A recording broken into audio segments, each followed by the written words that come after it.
Bueno, lo más importante, digamos, de mi biografía es que soy bautizado y que soy sacerdote, ¿no? Luego, bueno, nací en 1990 en Ecuador y tuve la oportunidad de realizar mi formación en el seminario diocesano y también luego ya en mi comunidad Communio Sanctorum, y desde seminarista también viajar a algunos países para realizar misiones. Ya desde seminarista me habían encomendado ser un sacerdote misionero, ¿no? Aún inclusive con la duda de que si va a ser un sacerdote, confiaron y he viajado en algunos lugares anunciando la palabra de Dios, ¿no? Y gracias a Dios he aprendido bastante de esos lugares y también de mi comunidad, la cual es contemplativa y misionera.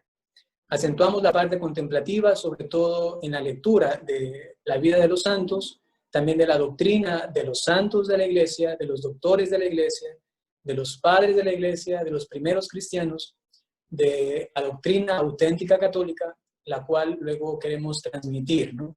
Y un lema propio de nuestra comunidad es que queremos llegar a la plenitud de lo católico, ¿no? Sin ambigüedades, sin medias tintas o cosas extrañas. Y esto nace gracias a beber de la sabiduría de los santos, lo que implica entonces vivir una vida profunda de unión con Dios, ¿no? Eso implica oración, silencio, también una vida un poco austera, ¿no? Bueno, eso es lo que nuestra comunidad propone, ¿no? Y nosotros intentamos, en la medida de lo posible, vivirlo, ¿no? Y ahora nosotros lo compartimos a los demás. Justamente la misión de la comunidad es transmitir el espíritu contemplativo al pueblo de Dios. Lo que antes se encontraba como encerrado en los muros de un monasterio, comunicarle a los laicos de esto, ¿no? Esta ciencia de sabiduría que a veces es desconocida. Por ejemplo, literatura como de Santa Teresa de Ávila, San Juan de la Cruz, de Santa Catalina de Siena, de los padres de la Iglesia, de San Ignacio de Loyola, de San Francisco, ¿no? Que sirve para construir una vida espiritual bien puesta, ¿no? Y no quedarnos solamente con cositas o solamente con momentos románticos o sentimentales, ¿no? Y entonces elevar mucho el alma hacia Dios, ¿no? Esto es como, digamos, una carta de presentación para que más o menos sepan, como ha dicho Jorge, quién soy, ¿no? Bueno, padre, muchas gracias. Vamos ahora pues a entrar ya al tema, ¿verdad? Que es, Señor, enséñanos a orar. Muy bien. Queridos hermanos, según el tiempo que disponemos, vamos a intentar hablar de esto tan hermoso. El día de hoy, gracias a Dios, providencialmente nos encontramos en un contexto maravilloso, y es que estamos celebrando la Asunción de María a los cielos. Y hablar de la Asunción significa hablar de una continua unión de la Madre de Dios con Dios mismo, con su Hijo Jesucristo, ¿no? Recordando que el término asunción viene de asumir, ¿no? Es hacer propia la criatura, es decir, que Dios se hace responsable de su criatura y se la hace propia totalmente, ¿no? ¿Y qué es la oración? Dirá Santa Teresa de Ávila. Es la elevación del alma hacia Dios. Y San Juan de la Cruz también luego dirá, es la unión íntima del alma con Dios, ¿no? Entonces, cuando hablamos de Asunción, estamos hablando también de una unión muy íntima de la Madre de Dios con Jesucristo. Y esto podemos entonces verlo para esta enseñanza del día de hoy. Enséñanos a orar. María es el modelo de todo cristiano para también construir una vida bien cimentada de oración. De la Asunción. Está tomada la lectura en el libro del Apocalipsis, en el capítulo 11, versículo 19a, luego el capítulo 12, versículo del 1 al 6, y luego el versículo número 10. Eso está un poquito difícil de encontrar, tal cual como lo he dicho, pero lo importante es que escuchen la lectura, ¿ya? Dice así: se abrió en el cielo el santuario de Dios, y en su santuario apareció el arca de su alianza. Después apareció una figura portentosa en el cielo, una mujer vestida de sol, la luna por pedestal, coronada con 12 estrellas. Apareció otra señal en el cielo, un enorme dragón rojo, con 7 cabezas y 10 cuernos, y 7 diademas en las cabezas. Con la cola barrió del cielo 1/3 de las estrellas, arrojándolas a la tierra. El dragón estaba enfrente de la mujer que iba a dar a luz, dispuesto a tragarse al niño en cuanto naciera. Dio a luz un varón, destinado a gobernar con vara de hierro a los pueblos. Arrebataron al niño y lo llevaron junto al trono de Dios. La mujer huyó al desierto, donde tiene un lugar reservado por Dios. Se oyó una gran voz en el cielo. Ahora se estableció la salud y el poderío, y el reinado de nuestro Dios y la potestad de su Cristo. Realmente de aquí vamos a aprender muchas cosas muy, muy bonitas, ¿no? Vamos a basarnos sobre todo en la espiritualidad carmelita, de San Juan de la Cruz, sobre todo en su escrito de la subida al Monte Carmelo y también de la noche oscura. Tenemos a una mujer que ha sido engalanada por Dios, que en ella se hace presente la sacralidad, ¿no? Porque recordamos que el texto que hemos leído nos cita un arca de la alianza, ¿no? Ustedes seguramente se acuerdan dónde estaba el arca de la alianza, ¿no? Estaba en el templo, porque era el lugar más sagrado, ¿no? Sale el arca de la alianza, pero misteriosamente desaparece y en vez del arca de la alianza aparece una mujer. Eso quiere decir que es una perfección de la arca de la alianza en una persona, en esta mujer. Esta mujer es la iglesia, esta mujer de manera concentrada, ¿no? Es María, la Santísima Virgen María. En ella se hace presente entonces la sacralidad. Sacralidad, el término, es algo que está reservado para Dios. Y allí se conecta otra vez con asunción. Reservado para Dios significa que ha sido asumido por Dios. Esta mujer está engalanada, está realmente hermosa, con los astros vestida.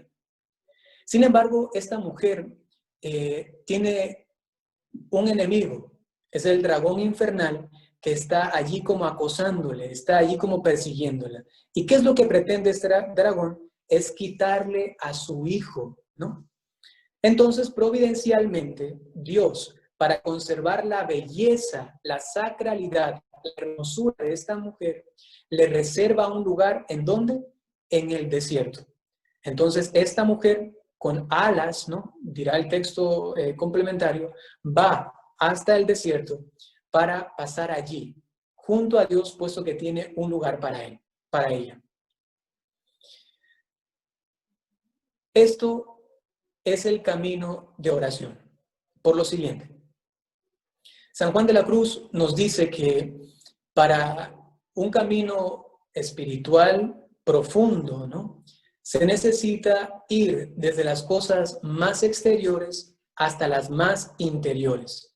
Y él dice que tenemos que ir purificando desde lo más exterior a lo más interior. ¿Qué es lo más exterior que tenemos? Son los sentidos.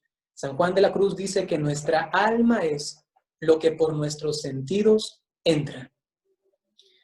Para una vida de oración, entonces lo que primero hay que hacer es santificar, sacralizar, embellecer nuestros sentidos.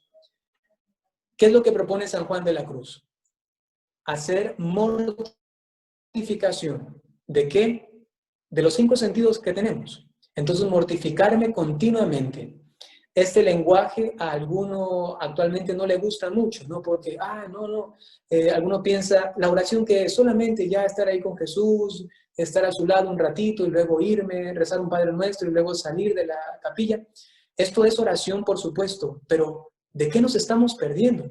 Nos estamos perdiendo de los vinos más exquisitos que se encuentran en las reservas de las profundidades de la oración, ¿no? Entonces, a veces permanecemos en un estado de oración, pero demasiado superficial. San Juan de la Cruz dice, lo primero para comenzar a entrar en esta profundidad es mortificar los sentidos. Esto se lo realiza por medio de pequeños y grandes actos. Por ejemplo, si vamos al sentido de la vista, no ver lo que me agradaría ver, inclusive ver lo que no me agradaría. Así mortifico mi mirada. Y lo mismo se aplica con la boca, por ejemplo, callar, ¿no? O también hablar cuando es conveniente o cuando no quiero hacerlo, porque digo ya estoy demasiado sofocado, llego del trabajo, mi esposa quiere seguir hablando, yo no, ya solamente quiero sentarme a ver la televisión, no, voy a hablar. Así mortifico también mi boca. Lo mismo se aplica en cuanto a los oídos, no escuchar siempre lo que a mí me agrada, por ejemplo, de la música, quizá inclusive de algún audio o alguna inclusive reflexión, ¿no? Por hoy día no lo voy a hacer solo para mortificarme también en mi sentido del oído.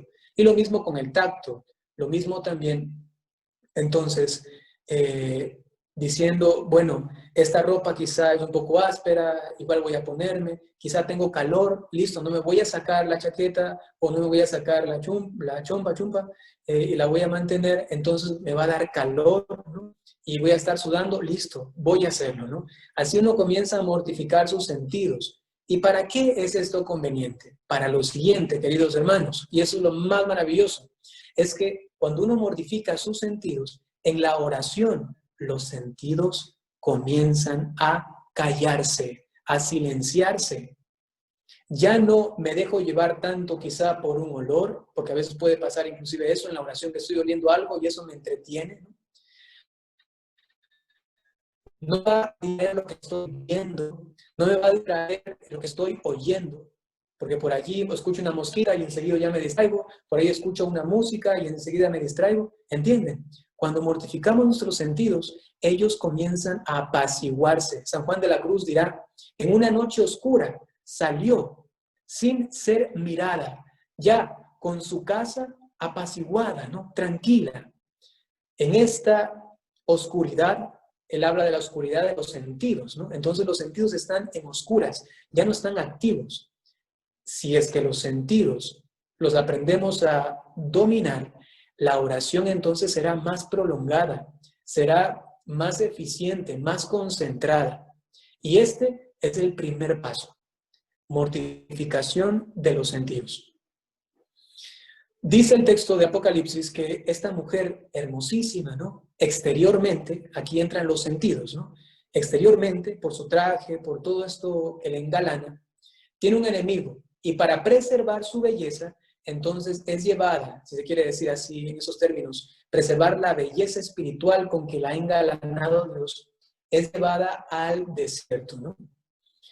Nuestros sentidos quizá están muy mal vestidos, no están hermoseados, dice San Juan de la Cruz, por Dios, sino que quizá están sucios, porque se han acostumbrado a hacer y ver y escuchar, oler y comer y tocar cosas que no convienen. Y entonces eso afecta en la oración, porque tenemos sentidos desordenados. ¿Cómo hacemos para embellecerlos? Esta mujer es llevada al desierto. ¿Qué significa el desierto? El desierto es el sitio de la prueba, ¿sí? Es el sitio de la purificación, pero sobre todo, queridos hermanos, el desierto es el lugar del encuentro con Dios. ¿Se recuerdan ustedes a los primeros cristianos? Lo que ellos hacían era huir de estas fauces del dragón infernal, ir al desierto en una cueva, ¿no? Y dedicarse a mortificarse, a orar junto a Dios, a amarle a Dios más profundamente, ¿no? ¿Esto qué significa? Que si nosotros estamos en nuestra casa y no tenemos lugares de desierto, pues nuestros sentidos, en vez de hermosearse, van a estar en un estado, lamentablemente, de desorden, y el desorden siempre es feo, ¿no? Primer paso, los sentidos. Luego, él da un paso más y dice, ¿cómo todavía profundizar más en la oración? ¿Cómo ir todavía un poquito más en esta espesura, esta profundidad tan maravillosa, ¿no? Y el segundo paso, o la segunda etapa, es la mortificación de todo lo que es sobrenatural. Escuchen bien, de lo sobrenatural. ¿A qué me refiero con esto, o se refiere San Juan de la Cruz? A lo siguiente. Lo sobrenatural tiene que ver con todas estas experiencias que uno tiene en la oración, en algún momento, digamos, de lo que se llama de efusión del espíritu en la renovación carismática, por ejemplo. En algunos otros grupos tienen otros nombres, ¿no? Y es como avivamiento quizá, ¿no? Y están en un momento fuerte de oración. Y allí ocurren cosas sobrenaturales. Por ejemplo, una persona tiene quizá una locución, quizá tiene una pequeña visión, una voz le dijo algo, quizás sintió algo fuerte, un calor, una alegría, muchas cosas, ¿no? Entonces, frente a esas cuestiones sobrenaturales, San Juan de la Cruz nos dice, hay que también evitarlas. Esto quizá choca un poco con la tanta propaganda que se le hace actualmente a las cosas sobrenaturales, ¿no? Cuando hay cosas sobrenaturales, todo el mundo va corriendo hacia allá, ¿no? Ah, aquí alguien ve una cosa, aquí alguien escucha a no sé quién, ¿no? Entonces, San Juan de la Cruz, un hombre tan profundo, Teresa de Ávila, también todos los santos, ¿no? Recomendaban en cuanto a cosas sobrenaturales, ¿no? No apegarse a ellas, inclusive renunciar a ellas. ¿Por qué?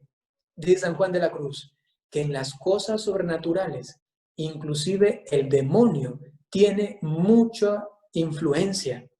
Y esto es verdad. El mismo San Pablo, en un momento de oración de lenguas, eso lo encontramos en la Sagrada Escritura, en un momento de oración, alguien se puso a dar gloria al demonio, ¿no? Y San Pablo tuvo que hacerlo callar. Yo también tengo experiencia, ¿no? De alguna persona que comenzó con el don de lenguas, no a invocar a Dios, sino que estaba dando alabanzas al demonio en hebreo, ¿no? El idioma ella no lo entendía, solamente estaba diciendo, pero estaba dando gloria al demonio, ¿no? ¿Por qué? Porque inclusive en las cosas sobrenaturales tiene influencia el demonio. Por supuesto que sí. Por eso es que a veces alguno dice que se le aparece la Virgen, pero realmente no es. Al mismo San Felipe Neri, ¿no? Se le apareció la Virgen María supuestamente, y lo que él hizo inmediatamente es escupirle en la cara. ¿Te imaginas? Se le apareció la Virgen y él solamente hizo y le escupió en la cara, ¿no? Y se hizo así, supuestamente María, ¿no? Se sacó eso así y dijo, ¿por qué me escupes, no? ¿Cómo te diste cuenta que era yo? Se refería a que se había dado cuenta que era el demonio, ¿no? Y San Felipe Neri dijo, a un pecador como yo nunca se le presentaría a María, ¿no? Y entonces el demonio se fue espantado, ¿no? ¿Por qué? Porque los santos eran conscientes que al renunciar a las cosas sobrenaturales, entonces su alma ya no iba a cosas sobrenaturales, ojo a esto, sino que iba a cosas espirituales, porque entre lo sobrenatural y lo espiritual hay un abismo gigantesco, ¿no? A veces nosotros nos definimos o definimos a los demás por cosas sobrenaturales, y esto no tiene para nada una definición real de la santidad y de la espiritualidad de una persona. Inclusive una persona en pecado mortal puede tener una visión. Una persona quizá inclusive ya ha pasado en la historia de la iglesia, ¿no? Una persona que esté contra la iglesia, una persona que haya cometido pecados horribles, ¿no? Puede tener experiencias sobrenaturales. ¿O acaso una medium? ¿Acaso un brujo? ¿Un chamán? ¿No tiene también experiencias sobrenaturales? Por supuesto que sí, pero no tiene que ser necesariamente de Dios. Juan de la Cruz, entonces, secciona los momentos de oración hacia una profunda espiritualidad y no sobrenaturalidad, ¿no? lo sobrenatural también hay que mortificarlo. Entonces, cuando uno renuncia también a eso sobrenatural, se dispone a entrar a algo más profundo, ¿no? Segundo paso entonces es lo sobrenatural. A la par de lo sobrenatural, San Juan de la Cruz menciona a todo lo que tiene que ver con nuestra imaginación, con nuestro intelecto, ¿no? Y él dice, aquí podemos ponerlo como un paso 2.2, ¿no? El 1 es la mortificación de los sentidos, el 2.1 es lo sobrenatural y el 2.2, digamos así, es la mortificación, en cambio, del pensamiento, ¿no? ¿Cómo se hace esto? Nosotros normalmente en la oración o discurrimos, es decir, que estamos como haciendo un discurso, ¿no? O nos imaginamos o reflexionamos y entonces proyectamos ideas, hacemos meditaciones,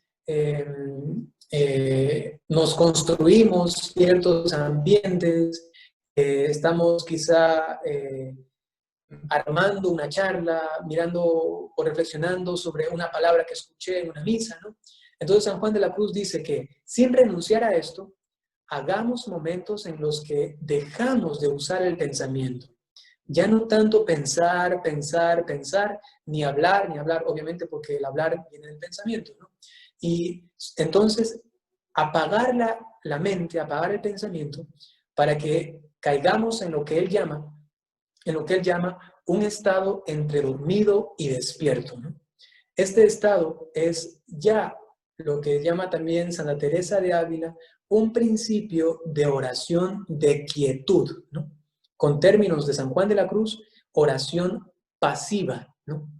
Es decir, que solamente como un paciente uno se queda allí, ya no dice nada, no discurre, no piensa, no reflexiona, no medita, tampoco como que desea algo, sino que solamente está ahí delante de Dios, puesto delante de Dios, eh, como con su corazón entregado al Señor, con la conciencia de que está delante de Él, y se queda allí como un paciente frente al doctor. ¿Qué hace el paciente? No hace nada, por eso se llama paciente, porque está en un estado pasivo. Aquí estoy, doctor, en usted confío, opéreme, ¿no? Esa misma figura utiliza San Juan de la Cruz y dice que Dios es como el doctor. Y entonces, cuando uno ha renunciado y se ha mortificado en los sentidos, en lo sobrenatural y también en el pensamiento, entonces uno ya está muy callado, uno está muy pasivo. En consecuencia, allí comienza ya a dar pasos a una oración realmente espiritual. ¿Y qué es la oración espiritual?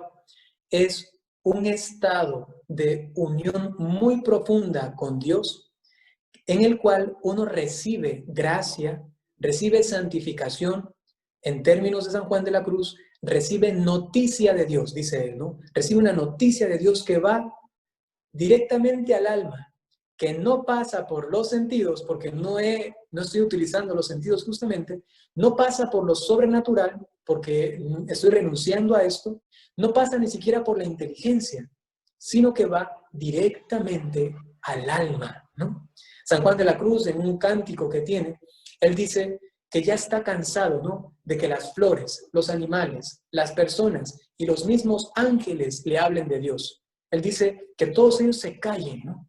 Quiero que Dios me hable directamente al alma, ¿no? Eso es hermosísimo. Ni siquiera un ángel que me venga a hablar de Dios, decía él, sino que directamente a mi alma que me hable Dios Santísimo.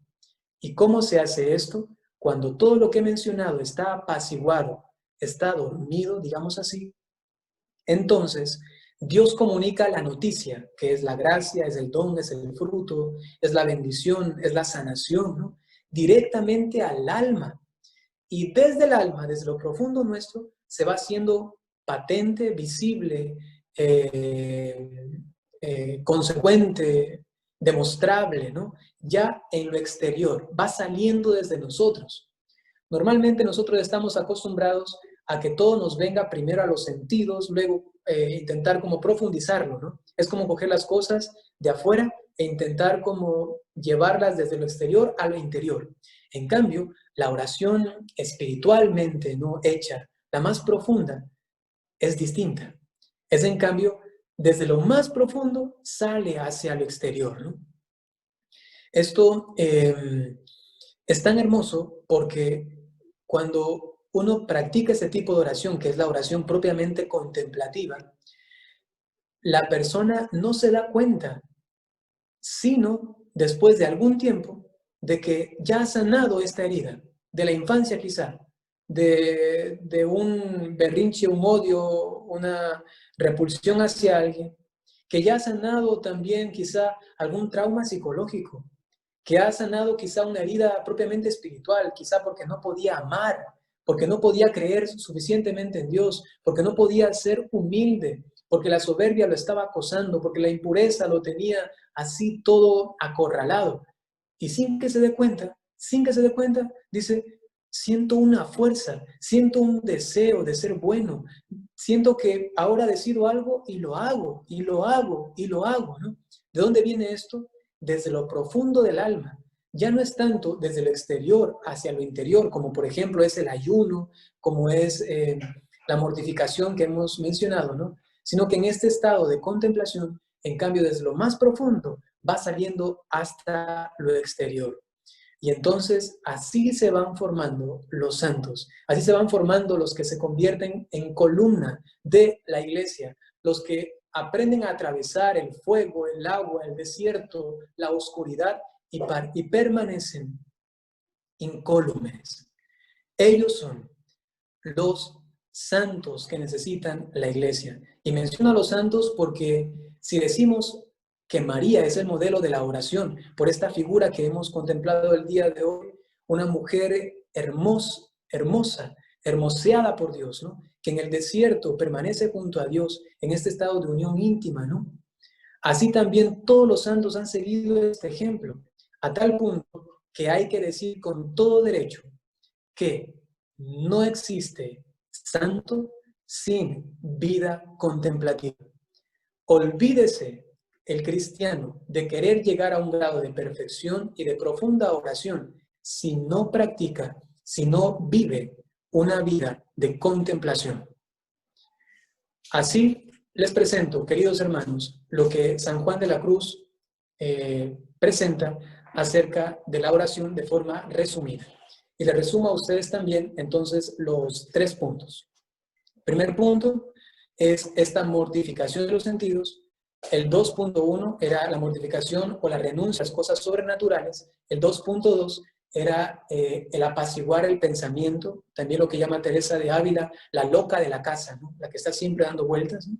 Y 3 puntos, o el número 3, es ya el paso de la oración pasiva o también llamada oración de quietud, que ya es un principio de contemplación, y mientras permanecemos en esto, el Señor nos puede regalar este don de la oración profundamente espiritual, también llamada oración mística u oración de contemplación, ¿no? Eso es lo que podría hoy día compartirles, ¿no?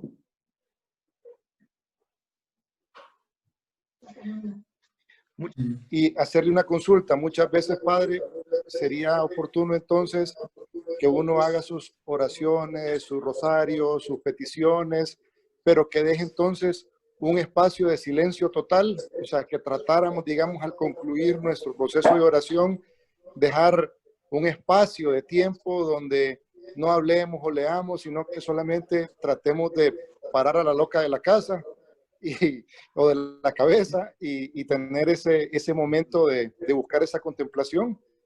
Muchas gracias, padre. Efectivamente, sí.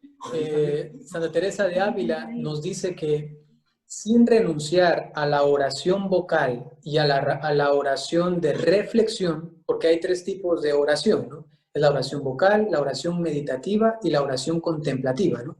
Son 3 tipos de oración dichos de forma general. Entonces, sin renunciar a la oración vocal, que tiene su momento, sin renunciar a la oración meditativa, que tiene su momento, hay que acoplar luego también la oración contemplativa. Se puede, por ejemplo, distribuir el tiempo, ¿no? Hago un momento de oración vocal, un momento de oración meditativa y al final hago esta oración contemplativa. Y se recomienda que previa a la oración contemplativa haya este momento de oración meditativa. ¿Por qué? Porque la oración meditativa lo que hace es encender el corazón, dar una materia de afecto, llama Teresa de Ávila, ¿no? Un sentimiento de afecto a Dios. Y con ese sentimiento, con ese afecto en el corazón, uno entra más fácilmente en esta quietud, ¿no? Entonces, menciono esto porque hay personas, y también San Juan de la Cruz advierte, ¿no? Teresa de Ávila también, ¿no? Advierte de que hay personas que al final dicen, bueno, esta oración vocal, esta oración meditativa es solamente para los principiantes, ¿no? Para esos que no saben orar como yo. Yo si voy allí me siento y me elevo, ¿no? Estoy enseguida en éxtasis y que nadie me moleste, ¿no? Entonces ellos dicen, cuidado con esas personas, ¿no? Cuidado con esas personas que renuncian a las oraciones sencillas, que son las vocales, a las oraciones comunitarias que se hacen en grupos de oración, que renuncian a la oración meditativa y que se entregan solamente a una supuesta oración contemplativa, que quizá no es realmente oración contemplativa, sino lo que se llama actualmente como una meditación trascendental, un momento de relajación, un momento inclusive de lo que lamentablemente se practica en nuestras iglesias, este tipo de yoga cristiano o Feng Shui, Reiki, y sé qué otras cosas. Entonces, sin renunciar a esto otro, hay que acoplar la oración contemplativa. Y por ello, eso es lo maravilloso, que a ningún tipo de carisma le afecta la oración contemplativa, sino que enriquece la vocación o el carisma propio que tenga cada persona, ¿no? Es decir, que si alguien es muy misionero, está en una comunidad muy misionera, la oración contemplativa le va a enriquecer. Y si es que alguien es muy contemplativo, ¿no? Entonces esto le va a ayudar también a perfeccionar y a profundizar su vida espiritual, ¿no? Esto realmente es para todos. Tengo otra pregunta. Con respecto a la oración centrante, ¿vendría a ser lo mismo que la oración contemplativa? Gracias por mencionarlo, ¿no? Tengo que decir, lamentablemente, que hay que tener cuidado con la oración centrante, es otra cosa, ¿no? Yo no apoyo en absoluto esta forma de oración. Está basada en una corriente de Zen, es decir, que tiene influencia oriental, ¿no? Quienes la promueven, sobre todo Ansel Krum, ¿no? Y también otro padre que ahora no recuerdo el nombre, el padre de Estados Thomas Unidos. Sí, entonces, sencillamente hay que tener como cuidado, ¿no? Sencillamente la iglesia lo que dice, ¿no? Es, bueno, uno puede sí escuchar ese tipo de oración, ¿no? Aunque el padre Thomas Keating, ¿no? Thomas Keating, sí. Keating, eso, Keating, yo decía que no, Keating, ¿no? Él ha mezclado, lamentablemente, la oración contemplativa, San Juan de la Cruz, sabiduría tradicional, grandiosa, con una corriente fuertemente oriental. Y esto ha desvirtuado sobremanera, ¿no? A tal punto de que se llega más a un estado psicológico, ¿no? Y no es realmente un encuentro según nos enseña nuestra Madre la Iglesia, ¿no? Yo desaconsejo completamente la oración centrante, ¿no? La desaconsejo completamente porque la misma Iglesia, por ejemplo, en Estados Unidos hay unas diócesis donde está vetado, ¿no? Está completamente vetado. Ahí no se puede ni siquiera asistir a charlas o encuentros que promueven ese tipo de oración. También creo que en México, ¿no? Y es porque tienen esta influencia del Zen, ¿no? Que es una oración más de buscarse a sí mismo, de estar relajado, de estar como pasivo, y que entonces yo solamente esté en calma, que me encuentre conmigo mismo. Ojo a esto, la oración no es encontrarse con uno mismo, es encontrarse con Jesucristo, ¿no? Y la oración, como una faceta importante, tiene el sufrimiento, ¿no? A veces pensamos que la oración es solamente relax, ¿no? Relax. No. Si es que yo voy a unirme a Cristo y Cristo tiene un corazón sacratísimo que sufre, entonces yo al unirme a Él, me uno a sus alegrías, me uno a sus sentimientos, a sus pensamientos, pero también, como dice San Pablo, en mi cuerpo llevo también las llagas de Cristo, los signos de Cristo. Entonces la oración, si bien es cierto, me da una paz profundísima, también me toca, también me involucra en los sufrimientos fuertes de Cristo, ¿no? Esto prácticamente lo margina, ese tipo de oración que está basado en, como he dicho, en una corriente oriental budista, ¿no? ¿Y qué pretende el budismo? Pues solamente relax, relax, relax. Para eso, no sé, que vayan a un río y se puedan escuchar el sonido del río y ahí se pueden relajar, ¿no? Pero, en cambio, la oración es un encuentro con una persona y es compartir con él sus sentimientos. Y esto es amor, es paz, pero también sufrimiento, dolor, ¿no? Inclusive lágrimas, que Santa Catalina de Siena menciona, ¿no? El don de las lágrimas que nace de la oración. Es bueno que también suframos en la oración, ¿no? Ya. Gracias, Padre. Es que tiende siempre a confundirse. Me ha costado mucho encontrar la diferencia entre la oración centrante y contemplativa, porque acá tenemos grupos que se llama extensión contemplativa, ¿verdad? Que hacen retiros de silencio y todo, y se practica ese tipo de oración. Pero sí, la diferencia no la había logrado encontrar entre lo que era la oración centrante y la contemplación. Gracias, Padre. Sí, sería bueno identificar esos grupos. O sea, da mucha pena luego, porque luego hay una especie de desviación, ¿no?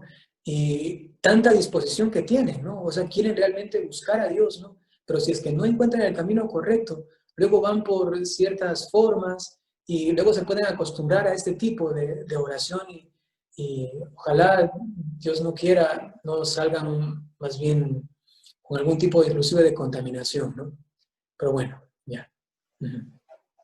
¿Punto usted considera, digamos, el límite cuando se hacen oraciones por sanación? O sea, cuando el tema ya pasa a ser un poco más psicológico, más, mucho también hacia lo protestante.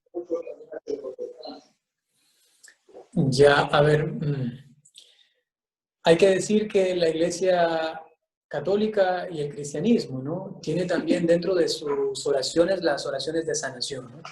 Ahora, aquí lo que hay que buscar, digamos así, es la autenticidad, que sean realmente oraciones auténticas de sanación. Porque pueden haber, como usted ha dicho, ¿no? Una influencia más psicológica, más lo que se conoce como una histeria masificada o colectiva, y se puede, digamos, resaltar demasiado lo sobrenatural, o como hemos dicho aquí, lo más, a veces puede pasar psicológico, ¿no? ¿Cómo diferenciar esto, no? Para esto, sencillamente, se necesitan personas espirituales y para eso tiene que estar encargado el obispo, ¿no? Como vigilante, los sacerdotes vigilantes, ¿no? De que no se creen ciertos grupos o ciertas personas, figuras que comienzan a llamar la atención, que son demasiado así como publicitarias o que están así haciendo marketing con su persona y atraer gente y comienzan luego a traer dinero y todo eso de aquí. Allí ya comienza uno a darse cuenta si es o no es un farsante, ¿no? O si es realmente alguien verídico. Es difícil al principio como mirar fácilmente esto, a veces es más notable, ¿no? Pero lamentablemente dentro de la iglesia existe esto, ¿no? ¿Cuál es el límite? Pues la persona que tiene este don de sanación como resguardo para poner un buen límite, ¿no? Es que siempre tiene que tener 1 o 2 directores espirituales, que no sea una persona que libremente, ¿no? Tome decisiones. Bueno, vamos a hacer una misa de sanación acá, o vamos a hacer un grupo de oración de sanación acá, y tome decisiones autónomas. Si la persona no está sujeta a una autoridad eclesiástica competente, que tenga sabiduría del asunto, que tenga ciencia sobre ello, entonces de principio a esta persona hay que ponerle muchas dudas, ¿no? Pero si es una persona que es obediente a la iglesia porque tiene un director espiritual o dos directores espirituales que le acompañen en esto, ¿no? Entonces sabremos con más seguridad que es una persona verídica. Si es que no tiene esto, de principio yo dudaría un 90%, ¿no? Porque por ahí anda haciendo solamente propaganda de su persona. Inclusive así sea un sacerdote, inclusive así sea un obispo. Si no tiene estos directores espirituales que ellos son los que delimitan, ¿no? Luego realmente es difícil, ¿no? Como decir desde fuera, ¿no? Yo creo que este sí es verdadero, yo creo que este no. Es difícil determinarlo, ¿no? Más bien se hace un trabajo desde la persona, desde quienes les acompañan, ¿no?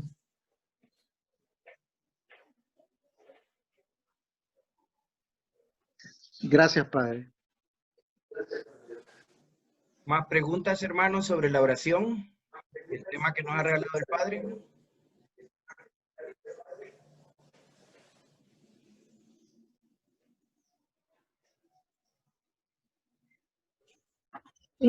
Padre, ¿cómo se hace o cómo es eso de renunciar a lo sobrenatural en el momento de la oración? O sea, ¿cómo renunciar? O sea, porque yo he escuchado de que en el momento de la oración alguien tiene como una visión, entonces, ¿cómo se hace para decir, no, eso no es, Ya. entonces, y centrarse más en otro, o cómo es ese momento? Ya, dos cosas podría decirle, ¿no? Lo primero es que si uno aprende a mortificar los sentidos, lo que hemos hablado, ¿no? Entonces, en la oración, uno no va a tener muy despiertos los sentidos y va a ser más difícil, ¿no?, que hayan cosas sobrenaturales, porque lo sobrenatural va a los sentidos también. Ojo a esto, lo sobrenatural no va al alma, va a los sentidos. Por eso es que yo puedo ver cosas, por eso es que yo puedo sentir cosas. Me hago entender, ¿no? No son cosas espirituales, sino que son cosas sobrenaturales. Y si uno tiene dormidos los sentidos, no se va a dar, o sea, es como que está dormido, ¿no? Entonces no puede, no va a tener ninguna experiencia de esta porque los sentidos están como dormidos, ¿no? Y lo segundo es que si es que acontece esto, uno está orando y sin que uno quiera, ¡pum!, pasa algo, ¿no? Inmediatamente pasa esto, uno tiene que decir, Señor, yo renuncio a esto, yo renuncio. Si es posible, quítamelo, yo no quiero, ¿no? Es lo que le ha pasado a uno que otro santo, ¿no? Que ha tenido una revelación, inmediatamente le ha dicho al Señor, ya no quiero más, por favor, no quiero nunca más. Y el Señor ha respetado su decisión y no le ha vuelto a mostrar nunca más nada, ¿no? ¿Por qué? Porque está escuchando Jesús las palabras benditas que él un día pronunció de alguna manera, ¿no? Cuando él dijo, bienaventurados los que creen sin haber visto, ¿no? Y lo sobrenatural que es como asomarse un poquito, ¿no? Y decir, ah, sí, Jesús hace milagros, o sí, Jesús actúa de esta manera, o es que yo vi esto. Es como asomarse un poquito y esto reduce la fe. Esto reduce la fe, ¿no? Entonces, San Juan de la Cruz dice, para purificar nuestra fe en la oración es necesaria entonces esta renuncia. Si aparece, si uno siente, ve, escucha, inmediatamente, Señor, por favor, te lo pido, quítamelo, ¿no? Y esto es, puedo dar testimonio, ¿no? Un hermano de mi comunidad tuvo el don de lenguas, ¿no? Y comenzó y sentía la lengua como le bailaba, ¿no? Él cerró la boca, ¿no? Y solamente dijo interiormente, Señor, yo renuncio a esto, ¿no? Renuncio. Y nunca más tuvo el don de lenguas, nunca más, ¿no? Y a veces hay personas que dicen, ya me lo dio el Señor, ¿no? Y entonces he escuchado de personas que están en pecado mortal, que están mal, muy mal. Dicen, Padre, yo recibí hace unos 5 años el don de lenguas y a pesar de que yo estoy afuera de la iglesia, yo a veces oro y el Señor me regala el don de lenguas, ¿no? Hay que eso también cuestionar, ¿no? Si realmente es de Dios o es solamente un don que uno tiene, pero que ya no está haciendo para el servicio de Dios, para la gloria de Dios, para las almas, ¿no? Sino que es como, digamos, un talento que Dios le ha dado y que uno está utilizando cuando a veces quiere, ¿no? El mismo San Pablo dice que cuando alguien tiene don de lenguas, él lo puede controlar. No es que uno dice, no, es que no puedo controlar y no sé nada. No, San Pablo dice, si alguien tiene don de lenguas, que se calle, si no hay alguien que interprete, ¿no? Cuando hay alguien que interprete, pues bendito sea Dios. Y aquí viene la segunda faceta, ¿no? Solamente Dios da estos dones cuando son al servicio de la comunidad. Y si es que a pesar de que uno ha renunciado continuamente a esto, renuncia, ¿no? Dios le sigue dando el don, ¿no? Uno tiene que eso ponerlo al servicio de los demás, pero siempre recomienda San Juan de la Cruz en actitud de renuncia. A pesar de que lo tengo y Dios me lo da continuamente, siempre en actitud de renuncia. Si fuese por mí, Señor, yo no quiero esto, ¿no? ¿Qué beneficio, por ejemplo, en un exorcismo? Hacer el exorcismo con personas que oren en lenguas, ¿no? Esto es fulminante, ¿no? Esto ayuda muchísimo para hacer un exorcismo, por ejemplo, ¿no? Entonces, los dones que Dios da hay que aprovecharlos, pero siempre en esta actitud de renuncia, para que el Señor no, digamos, mejor dicho, para que nosotros no nos apropiemos de los dones y cuando el Señor quiera sumergirnos en la oración contemplativa, nosotros estemos tan apegados a lo sobrenatural que entonces decimos, oh, oración contemplativa, pero no sé, es como aburrida, como que me canso, ahí estar en silencio y como que no pasa nada, no siento nada. No, mejor, uy, qué bonito sería que ahorita sienta algo, ¿no? Qué bonito sería que ahorita vea algo, que el Señor me diga una cosita o que yo hable en lenguas, eso sería espectacular, ¿no? Y esto va en detrimento, ¿no?, de una vida profundamente espiritual, porque uno se aferra a los dones. Y lo que dice San Juan de la Cruz es, renuncia, renuncia. Si Dios quiere, te lo va a quitar y ya está, ¿no? Y si es que te lo quiere mantener, pues ya que has renunciado, lo vas a tener siempre como un regalo, no como algo propio, porque estás continuamente renunciando, entonces si te lo da el Señor, lo vas a aceptar como un regalo, ¿no? Como no algo propio, ¿no? Eso es lo que podría decirle, ¿no? Muchas La gracias. verdad que sí, es muy lindo lo que dice, porque la verdad que es casi la mayoría nos confundimos con eso, pues, porque cabal siempre estamos buscando una experiencia sobrenatural, y con lo que usted nos acaba de decir, o sea, como que nos ha abierto, nos ha quitado una venda de los ojos, pues, porque no es ese el fin, ¿verdad? Sino que es, pues, alabar a Dios. Aunque yo he oído experiencias sobrenaturales que se han dado en los santos. Por ejemplo, escuchaba una experiencia que tuvo San Francisco de Asís con Santa Clara, que ellos estaban hablando en una cena o en una comida, junto con otros seguidores de ellos, y no comieron, sino que empezaron a hablar de Dios, y dice que la gente que estaba alrededor, no allí en ese lugar, veían como que el templo se estaba incendiando, pero era por toda esa contemplación que quizás ellos tenían hacia Dios, ¿verdad? Como quizás el Espíritu Santo que estaba ahí en ese lugar, que la gente dicen que llegó a ver si el templo, pues, había agarrado fuego, pero cuando vieron que no, pues, que eran ellos alabando a Dios, quizás estaban en ese estado tan profundo, pues, pues imagínense, y nosotros pensando que buscando esos dones, y realmente no. Me ha gustado mucho esa parte, Padre. Gracias. Exactamente, ¿no? Es esta actitud de renuncia. Y San Francisco, ¿no? Que él es el mayor propagador, digamos así, de la renuncia, ¿no? Porque él lo ha dejado absolutamente todo, ¿no? Entonces, él ni siquiera se atrevió a ser sacerdote, porque decía, no soy digno, y solamente se quedó como diácono. Entonces, él tenía una vida profundamente de unión con Dios, contemplativa, ¿no? Luego, estas cosas sobrenaturales eran solamente algo añadido, que no le servía a él tanto, sino a las personas que podían ver esto. Era más bien para que los otros pudiesen como reaccionar, ¿no? Y decir, bueno, ¿de dónde sale todo esto, no? El mismo Jesús, por supuesto, hizo cosas sobrenaturales, hizo milagros, ¿no? Y es que cuando uno vive en esta actitud de renuncia, todas esas cosas sobrenaturales siempre vienen como un regalo. Y repito, uno no se cree poseedor de ellos. Y si uno se cree poseedor, entonces comenzará a buscar incesantemente, solamente experiencias así, ¿no?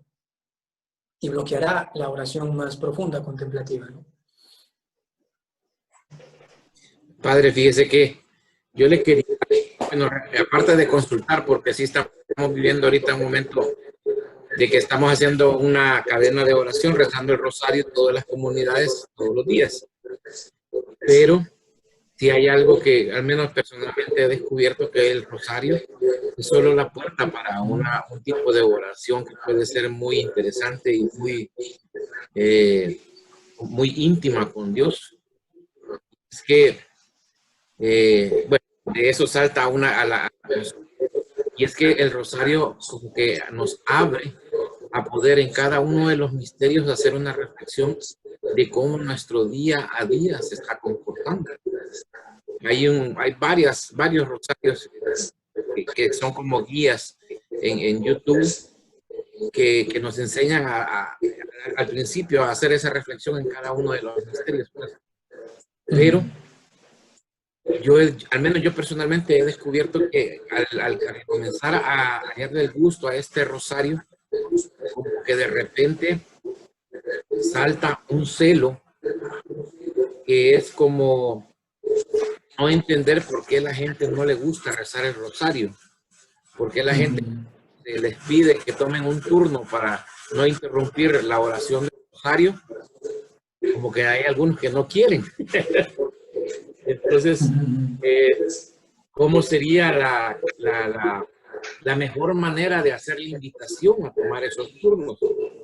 Ya que sí, o sea, tenemos necesidad, pero habemos muchos que no nos damos cuenta de la belleza de esto hasta que comenzamos a practicar. Quizás es porque muchas veces no estamos haciendo bien la invitación a nuestros hermanos en la comunidad. Por eso es mi consulta, ¿cómo sería la mejor manera de hacer la invitación hacia ese rosario en cadena, a que se metan en esas puertas preciosas de rezar el rosario? Ya. Primero, solamente quisiera hacer una aclaración muy bonita, ya que lo ha mencionado, muchas gracias, sobre el rosario, ¿no? Después de la Santa Eucaristía, el rosario es la oración más poderosa, más grande, ¿no? ¿Y por qué? Porque el rosario se presta justamente para realizar los 3 tipos de oración. El rosario se lo puede rezar como una oración solamente vocal, ¿no? Lo reza pensando en las palabras, ¿no? Pero el rosario también se lo puede hacer de una forma meditativa. Es decir, que mientras va pronunciando las palabras, va reflexionando en el misterio, ya sea antes del misterio o también dentro del misterio. Uno va como recitando las Ave Marías, es como una música de fondo, ¿no? Y en su cabecita uno va meditando, reflexionando, ¿no? Y también el rosario se presta para la oración contemplativa, que es estar pronunciando, ¿no? Pero interiormente está como callado, profundizado, es como pasmado por el misterio que uno está allí contemplando. Ya no es meditar, no, ya no es meditar tanto, ¿no? Sino que sencillamente, por ejemplo, uno dice, Jesús en el huerto de Getsemaní, es su agonía, ¿no? Y uno como que se sumerge en el misterio, ¿no? Es como cuando uno se mete en el agua, ¿no? Se mete así, ¿no? Está como metido allí, sin pensar, sin meditar, solamente está como envuelto por este sentimiento, por este misterio, ¿no? Eso también es maravilloso practicarlo para también aprender la oración contemplativa con el Santo Rosario, ¿no? Entonces se puede hacer, digamos así, una buena propaganda del Rosario, ¿no? Como la oración más poderosa después de la Santa Eucaristía. Luego también se puede decir que en el Rosario aprovechamos la la unión que tiene con la Biblia para también conocer más a Jesucristo, puesto que reflexionar, hablar y contemplar sobre y en la Santa Eucaristía, perdón, en la Santa Biblia, la palabra de Dios nos ayuda a conocer más a Jesucristo, ¿no? Y algo que yo he visto según mi pastoral es promover las promesas del Santo Rosario, ¿no? O sea, decir a las personas, miren, el Rosario tiene promesas, ¿no? Descargar, por ejemplo, un PDF y al lado de la propuesta de que recen el Rosario, decir, miren todas las promesas que ha dado el Señor, la Santísima Virgen, para que nosotros nos animemos a rezar el Rosario, ¿no? Y luego también habría que decirles que tú amas a Dios, ¿no? Si amas a Dios, entonces también tienes que amar a su madre, ¿no? Y la oración del Rosario es justamente la oración de los enamorados. ¿Quieres saber si realmente amas a María, amas a Jesús? Pues entonces reza el Rosario. ¿Por qué? Porque el Rosario es el no acostumbrarse nunca a decir palabras de amor a Jesús y a María.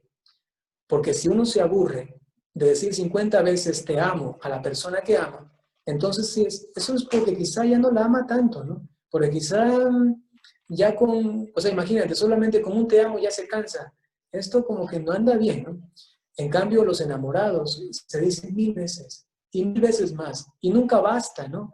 Decir te amo y decir Ave Marías es justamente los te amos más profundos para el cielo, ¿no? Entonces, se puede hacer una especie también de sutilmente exhortación para que las personas se cuestionen. Amas a Dios, amas a María, ¿no? Entonces no te canses de decirle un te amo con un Ave María, ¿no? Si lo tienes que hacer 50 veces, pues qué bonito. Los enamorados no se cansan, están allí prendidos, embobados, ¿no? Enloquecidos por su ser amado, ¿no? Luego, ya ahí depende de la estrategia, ¿no? Si son personas adultas, si son personas jóvenes, si son niños, ¿no? Depende de las edades que tengan para saber llegar a ellos de una forma muy estratégica, ¿no? Saber cuáles son sus intereses y entonces buscar caminos, ¿no? Y para esto uno también tiene que orar, que el Señor ilumine y diga cuál es la propuesta correcta para que ellos lo hagan, ¿no? Y también, por último, ¿no? Si alguien está notando, para que no lo vaya haciendo, o si no después ven el video que sé que están grabando. Por último, decirles a estas personas que la oración del Rosario es una de las pocas oraciones que están aprobadas por la Iglesia Católica, ¿no? En general, ¿cuáles están aprobados? Por ejemplo, la Coronilla de la Divina Misericordia, el Santo Rosario, el Via Crucis y una que otra práctica más privada, pero de manera universal, sobre todo estas tres, ¿no? Que son, que son las que se rezan en todo el mundo, ¿no? Y esto es, entonces, un camino seguro. Que no vaya por allí alguien diciendo, no, es que a mí más me gusta practicar este yoga cristiano, ¿no? O es que más me gusta escuchar estas reflexiones, inclusive a veces no sé de quién será, pero que habla de cosas ahí, de la energía, de que los astros, de que un viaje interior hacia el, dice, qué centro de uno mismo, y tantas cosas extrañas, ¿no? Ey, espera. Mejor anda por el camino seguro, ¿no? ¿Y cuál es el camino seguro? Las prácticas que la Iglesia ha aprobado oficial, pública y universalmente, ¿no?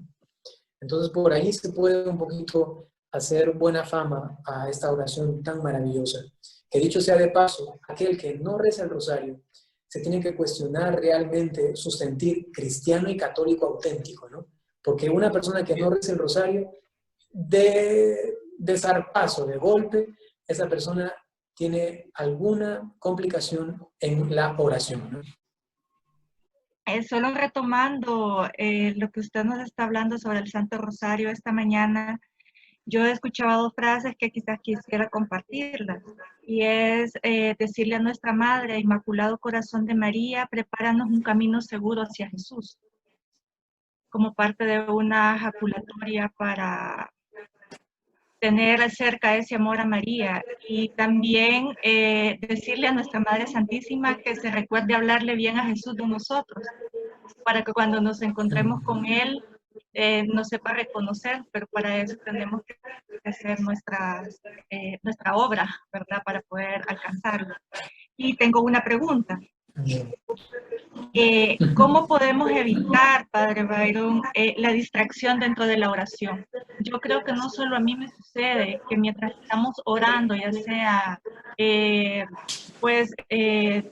rosario, que es algo tan lindo, u otra oración, la coronilla, que son las que nos estaba diciendo que están autorizadas por la iglesia, la mente se nos va y de repente no sabemos, incluso en misa acaba de terminar el rosario, el evangelio y ya no sabemos de qué se trató. Entonces, ¿cómo podemos evitar que esta distracción llegue a nosotros? Porque sabemos que es grande lo que vamos a escuchar, entonces el Señor tampoco quiere que lo escuchemos. ¿Cómo podemos hacer, Padre? Gracias. Ya. Esa es una pregunta muy, muy importante. Voy a dar una respuesta, digamos, enfocándome en lo principal. Luego se podría hablar de algunas recomendaciones extras, ¿no? Muy prácticas también, ¿no? Pero intentaré decir lo más importante, ¿no? Y es lo siguiente. La oración profunda, la oración concentrada, ¿no? Contemplativa o de mucha atención, de discípulo, ¿no? Esta oración no es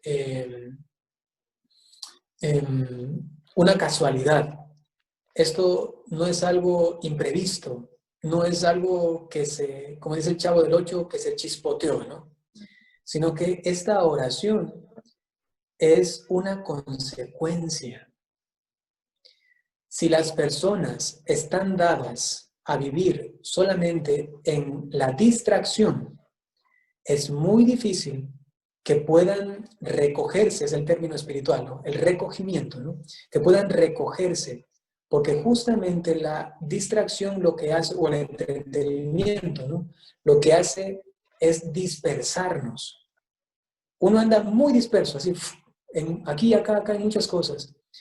Y llegar a concentrarse, llegar a recogerse, luego es muy difícil. Teresa de Ávila decía que ella necesitaba, después de muchas misiones o salir mucho a la calle y hacer tantas cosas, necesitaba 3 horas para recogerse y por fin comenzar a hacer una oración profunda. Necesitaba 3 horas, ¿no? Porque hasta recoger todo lo que se nos ha ido, el pensamiento, los sentimientos, los ojos, la boca, de nuevo los ojos por allá, un ojo acá y el otro por allá, si tuviésemos otro, está por el otro lado, y aquí, acá, todo así revuelto, ¿no? Por los sentidos, ¿no? Y recoger todo eso para concentrarse es muy difícil, ¿no? Ahora, ¿cuál es la buena noticia para los laicos? Es la siguiente. Dios entiende la situación de trabajo, del mundo en el que tienen que vivir, y entonces Dios da gracias especiales según los estados de vida. Y por ejemplo, a un laico no se le puede pedir que esté 3 horas disponiéndose para luego comenzar una vida o una oración profunda, sino que por experiencia se sabe que sobre todo los laicos, porque están en ese trajín con cosas exteriores, reciben de Dios la gracia para rápidamente como concentrarse. Pero repito, esto no es una casualidad, sino que es una consecuencia. ¿Consecuencia de qué? Queridos laicos, si uno quiere una vida profunda de oración, tiene que vivir una vida contemplativa. No solamente esperar a hacer una oración contemplativa, sino vivir una vida contemplativa. Eso quiere decir que hay que comenzar a bajar el volumen de la música, hay que comenzar a bajar la miradera de la televisión o de los programas en internet, de aquí y acá, ¿no?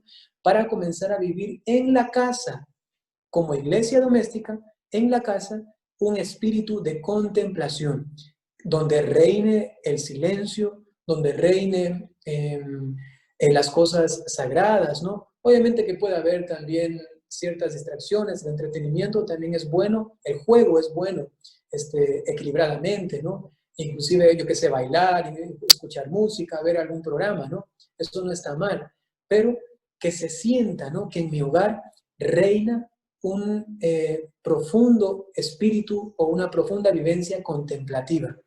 Si uno vive así, con momentos constantes de recogimiento, cuando sale al mundo y entonces va por la calle y que pasó el perro y que entonces alguien le dijo algo mientras iba conduciendo, todas esas cosas exteriores no pueden perturbar mi vida de oración, mi vida contemplativa.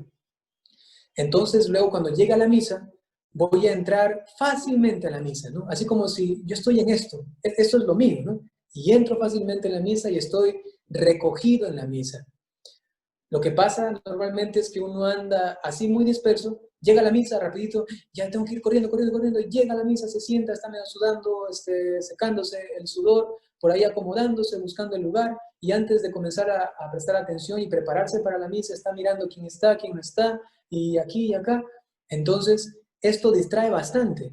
Y tú crees que en medio de tanta distracción, en 2 segundos, cuando el Padre dice en el nombre del Padre, del Hijo y del Espíritu Santo, ¿crees que vas a recogerte en 2 segundos? Pues no hay cómo. Y entonces, claro, ya estás en la misa, comienzan a leer el Evangelio y el Evangelio entró por aquí, salió por acá, ¿no?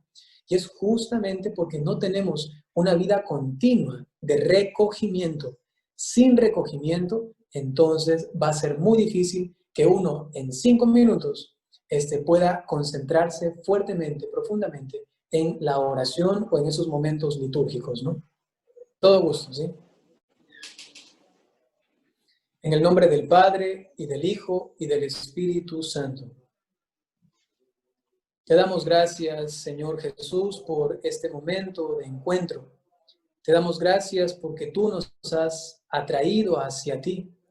Tú nos has seducido y nos has movido a preguntarte, como un día lo hicieron tus discípulos, ¿cómo orar? ¿Cómo debemos hacerlo?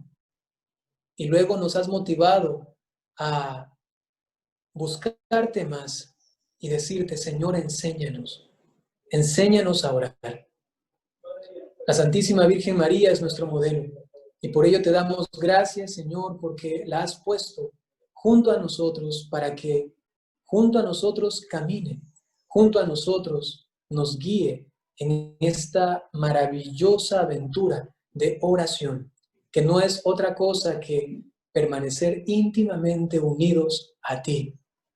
Elevamos nuestro corazón continuamente y a ti te lo ofrecemos. Pedimos la intercesión de todos los santos contemplativos, de todos los santos que nos enseñan a orar, para que intercedan por nosotros y en medio de las vicisitudes y avatares que tenemos cada día, podamos guardar y conservar este espíritu de recogimiento, espíritu contemplativo, vida de oración, y así, de a poco, ir profundizando en nuestra relación contigo. Señor, algún día, quiero llegar a unirme íntimamente contigo, que mi alma se funda junto a ti, para que en mí seas tú quien vives, para que yo me convierta en una naturaleza suplementaria, en la cual tú, como lo hiciste una vez hace 2000 años, puedas vivir, caminar, hablar, sentir, pensar, amar, perdonar en mí. Señor, danos el don de la oración. Y ahora yo, como ministro de Dios, les imparto la bendición. El Señor esté con ustedes. Y con tu espíritu. La bendición de Dios Todopoderoso, por intercesión de la Santísima Virgen María, San José y todos los ángeles y santos, en el nombre del Padre, y del Hijo, y del Espíritu Santo. Amén. Muchísimas gracias, Padre. Le agradecemos mucho. Gracias. Gracias.